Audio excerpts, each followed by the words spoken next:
जय श्री राम दोस्तों, आज मैं बात कर रहा हूं देश की हित की, देश की आजादी की। आज दिनांक 26 जनवरी 2026, आज से ठीक 76 साल पहले 26 जनवरी 1950 को इस देश को एक ऐसा हथियार दिया गया था। इसके प्रति हम ना कभी झुकेंगे, ना कभी रुकेंगे और ना कभी पीछे मुड़कर देखेंगे और ना यह देश कभी गुलाम होगा। लेकिन आज 2026 में क्या यह देश अभी आजाद है? और दोबारा कह रहा हूँ, यह देश आजाद नहीं है। पहले हम मुगलों के गुलाम रहे, जब हमारे पूर्वजों ने अपने धर्म बचाने के लिए प्राण त्यागे। फिर हम अंग्रेजों के गुलाम रहे, हमारे पूर्वजों ने अपने मिट्टी को बचाने के लिए प्राण त्यागे। लेकिन आज हम गुलाम है इस देश के सत्ता के, आज गुलाम है इस देश के नेताओं के, जिनके हाथों में सत्ता है, जिनके हाथों में पावर है, जिनके पैरों के नीचे एक आम आदमी है। मुझे गर्व है कि आज हम 76वां गणतंत्र दिवस मनाए हैं। लेकिन क्या यह गणतंत्र दिवस हमारे हित में है? नहीं है। अगर इस देश का सरकार चाहे तो इस देश का करप्शन रातों रात बंद हो सकता है। अगर इस देश का सरकार चाहे तो इस देश की सड़कें इस तरह बन सकती है कि 72 सालों तक टूटे नहीं। इस देश की सरकार चाहे तो इस देश की गौ हत्या रातों रात बंद हो सकती है। इस देश की सरकार चाहे तो इस देश में जो इलीगल इमिग्रेंट्स घुसकर आ बैठी हुई है, इस देश में जो लोग उनको शरण दे रखे हैं, उनको रातों रात जड़ से खत्म किया जा सकता है। आज जो यह जिहादी हमारे देश की तरफ उंगली उठाकर बोल रहे हैं कि यह देश हमारा नहीं, हमारे ऊपर सरिया सुरिया जो भी हो हम उनको मानते हैं। हम इस देश के संविधान को नहीं मानते। हम भारत माता की जय नहीं बोलेंगे, वंदे मातरम नहीं बोलेंगे। जो इस देश की वंदना नहीं कर सकते, वंदे मातरम नहीं गा सकते, जनगण मन नहीं गा सकते। इस्लाम पहले या देश पहले? इस्लाम पहले,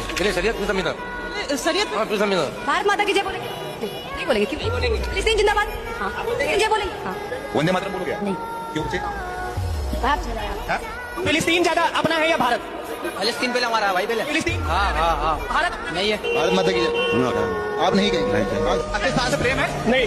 क्यों नहीं है? भारत माता की जय बोल सकते हैं? नहीं बोलेंगे। लेकिन उसे इस देश की हर एक टुकड़ा टुकड़ा चाहिए। किसी जिहादी में इतनी ताकत नहीं कि वह हिंदू परिवार की तरफ आंख उठाकर देखे। और मैं पूछना चाहता हूँ उन कायर हिंदुओं को जो इन जिहादियों के सलवार में अपना मुंह छुपाकर बैठे हुए हैं। जिस दिन तुम्हारे बहन बेटियों को इस देश से घसीट कर बाहर लेकर जाएंगे, तब तुम्हें एहसास होगा कि आज हम क्यों तुम्हारे आगे बोल रहे हैं। क्योंकि अगर तुम्हें असली हिंदू बनना है तो तिलक लगाकर बाहर निकलो। जो जिहादी तुम्हारे बहन बेटियों की तरफ, तुम्हारे परिवार की तरफ, तुम्हारे देश की तरफ, तुम्हारे गौ माता की तरफ देख ले, उनके आंखें को इस तरह से निकालो कि उनके आने वाले 7 पीढ़ियां अंधे पैदा हो। यह जज्बा अपने अंदर डालो, क्योंकि आज हम अपने देश और धर्म के लिए नहीं लड़े तो भविष्य में तुम्हारे आने वाले संतानें, तुम्हारे औलादे तुम्हारे मुंह पर थूकेंगे। तुमने हमारे लिए किया ही क्या है? तुमने सिर्फ और सिर्फ हमें गुलाम बनाया। आज तुम अपने देश के लिए नहीं लड़ रहे हो, आज तुम अपने हक के लिए आवाज नहीं उठा रहे हो। और आज मैं आपको एक बात बता रहा हूँ, यह हिंदुस्तान सिर्फ हिंदुओं का नहीं है, लेकिन इस हिंदुस्तान के अलावा हिंदुओं का कोई और भी नहीं है। बात गहरी है, इस बात को अपने दिमाग में डाल लीजिएगा। देश और धर्म को बचाना है तो आवाज उठाना सीखिए। यह हमारा देश है, हमारा हक है। जय हिंद,